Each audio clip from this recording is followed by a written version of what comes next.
પ્રજાસત્તાક દિન નિમિત્તે અમારી શાળાના આમંત્રણને માન આપી શાળાના પટ્ટાગણમાં ઉપસ્થિત ગામમાંથી પધારેલા ગામના વડીલો, માતાઓ, નામી અનામ તમામ ગ્રામજનો તેમજ અમારી શાળાના આચાર્ય સાહેબ તથા બેન અને અમારી સાથે અભ્યાસ કરતા વિદ્યાર્થીઓ, ભાઈઓ બહેનો, આજે હું 26મી જાન્યુઆરી નિમિત્તે બે બોલ કહેવા માંગુ છું, તો આપ સૌ કોઈ શાંતિથી સાંભળજો. જવાહરલાલ નહેરુનો જન્મ 14મી નવેમ્બર 1889ના રોજ અલ્હાબાદમાં થયો હતો. તેમના પિતાનું નામ મોતીલાલ ને તેમની માતાનું નામ સ્વરૂરાણી હતું. તેમના પિતા મોટા વકીલ હતા. જવાહરલાલે ઇંગ્લેન્ડમાં અભ્યાસ કર્યો હતો.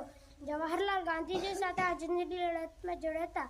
અંગ્રેજો તેમણે ઘણીવાર જેલમાં પૂર્યા હતા. 1947માં ભારત દેશ આઝાદ થયો. જવાહરલાલ દેશના વડાપ્રધાન બન્યા. તેમણે વડાપ્રધાન તરીકે દેશની ઘણી સેવા કરી હતી. તેમનું અવસાન થયું ત્યાં સુધી તેણે દેશ વડાપ્રધાન તરીકે કામ કર્યું. તેમનું અવસાન 1964 27મી તારીખે થયું હતું.